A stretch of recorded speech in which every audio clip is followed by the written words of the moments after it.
Hello friends, मैं हूं Joma06 और आज फिर हाजिर हूं मैं आपकी favourite story unexpected true love का एक नया एपिसोड लेकर। एपिसोड नंबर 116, करवा चौथ। अबीर इन सबसे अनजान अपने ऑफिस के लिए रेडी होने रूम में चला गया। वो इस बारे में सोचता रहा था पर वो कुछ समझ नहीं पाया।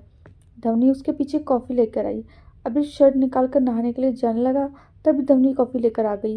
वो पीछे खड़ी होकर मंत्रमुग्ध से उसे निहारने लगी। अबीर उसकी तरफ पलट गया तो अबीर को इस तरह देखकर धवनी शर्मा गई और कॉफ़ी रखकर बाहर जाने लगी। तो अबीर शायद कुछ समझ गया और उसने भागती हुई धवनी का हाथ पकड़ लिया।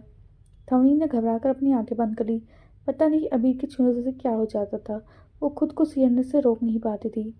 अबीर ने धवनी को अपनी तरफ घुमा लिया और फिर उसका हाथ अपनी मिसल्स पर फिराने लगा। अबीर! धवनी की आंखें तो हैरानी से फटी की फटी रह गई। आप ये क्या कर रहे हैं? धवनी ने अपना हाथ पीछे खींचने की कोशिश की पर अबीर ने उसका हाथ जोर से पकड़ा। तुम कह रही थी कि मेरी तोन निकली है तो तुम्हारी हेल्प कर रहा हूँ, ये बताने कि मैं मस्किल और फैट में क्या फ़र्क होता है। अबीर का शरीर भी धवनी के छूने से बहुत अच्छा फील कर रहा था और उसे अपने शरीर में गर्मी सी महसूस हुई। धवनी का चेहरा एकदम पके हुए टमाटर की तरह लाल हो गया और अबीर उसकी इस हालत पर हंसने लगा। तभी अरमान भी जा गया। धवनी ने घबराकर जल्दी से अबीर को हल्का सा धक्का मारा और वो भागकर अरमान के पास आ गई। उसकी सांसें बहुत तेज हो चुकी थी। अरमान ने धवनी को देखकर मुस्कुरा दिया और उसने उठकर धवनी को गले लगा लिया। उठ गया मेरा बच्चा? धवनी ने छोटे से अरमान को गले लगाकर कहा। अरमान ने मुस्कुराकर हाँ में सिर हिलाया और धवनी की गाल पर किस किया। धवनी उस अरमान को उस कमरे में ले गई ताकि अबीर को फेस न करना पड़े। अबीर उन दोनों को प्यार से दिखता रहा और कॉफ़ी पीकर नहाने चला गया। वो बहुत खुश था कि धवनी नहीं बदली है। वो अब भी उसके बेटे से उसी तरह से प्यार करती है जैसे पहले करती थी। तो फिर ठीक है, फिर वो थोड़ा और इंतज़ार करेगा और फिर अब धवनी के साथ अपने रिश्ते को आगे बढ़ा लेगा। धवनी का साथ प्यार के पल जाने की सोचकर वो मुस्कुरा दिया। उसने शावर शुरू किया और गुरुजी की बातों के बारे में सोचना शुरू किया। वो धवनी से कब मिल चुका है, उसे तो ये बात याद नहीं। हाँ, उसे लगता है कि उसने धवनी को कहीं देखा है, पर कहाँ उसे याद नहीं। शायद कभी ऐसे ही रोड पर चलते हुए देखा होगा शायद, और उसकी इतनी सिग्निफिकेंस क्या थी उसे याद नहीं। हाँ, बस इतना पता है कि 3 साल पहले जब रेवा ने अरमान को जन्म दिया था तब करवा चौथ का ही दिन था। जब धवनी उसके घर इंटरव्यू देने आई थी तब भी शायद करवा चौथ का ही दिन था। इस बात का कोई रिलेशन हो सकता है क्या?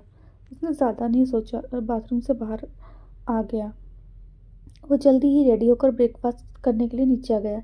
धवनी अभी भी उससे नज़र मिलाने की हिम्मत नहीं कर पा रही थी। अबीर को बड़ा मज़ा आ रहा था उसे ऐसे देखकर।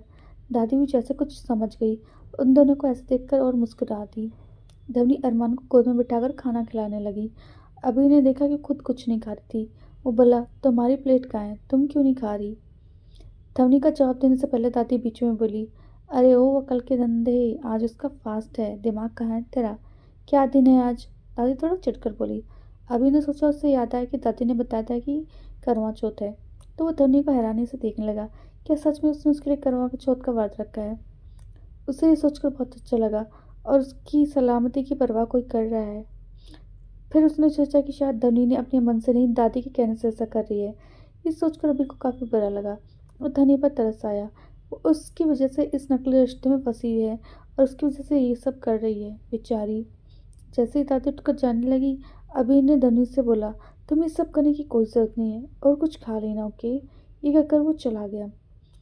धवनी उदास आंखों से उसे जाते हुए देखने लगी। धवनी को लगता था कि उस जिंदगी में कभी शादी या परिवार का सुख नहीं मिलेगा।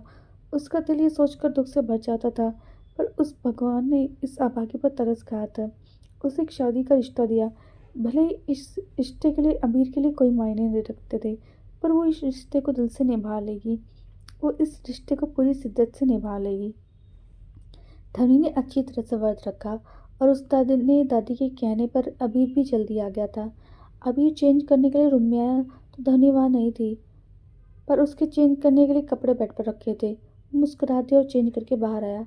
उसने बाहर आकर दादी से पूछा, धवनी कहाँ है? ओहो, रहा नहीं जाता पत्नी के बिना। एक पल भी दादी ने मजाक किया, जिस पर अबीर शर्मा दिया। वो छत पर पूजा की तैयारी कर रही है, दादी ने कहा। ये सुनकर अबीर छत पर चला गया। आज मौसम काफ़ी सुहाना था और हल्का हल्का अंधेरा गिरा था। जब वो ऊपर आया तो लाइट की हल्की सी रोशनी में उसने एक लड़की को देखा जिसने मरून कलर की साड़ी पहन रखी थी।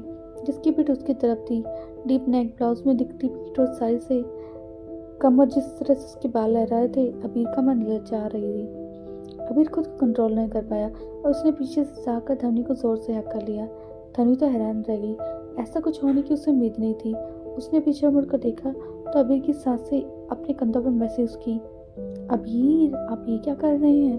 धवनी ने अबीर को खुद से दूर करने का स्ट्रगल किया। अबीर ने नशीली आवाज में कहा। धवनी घबराकर चुप हो गई। अबीर ने झूठ कहा, पीछे दादी हमें देख रही है। अबीर धवनी को बहुत पसंद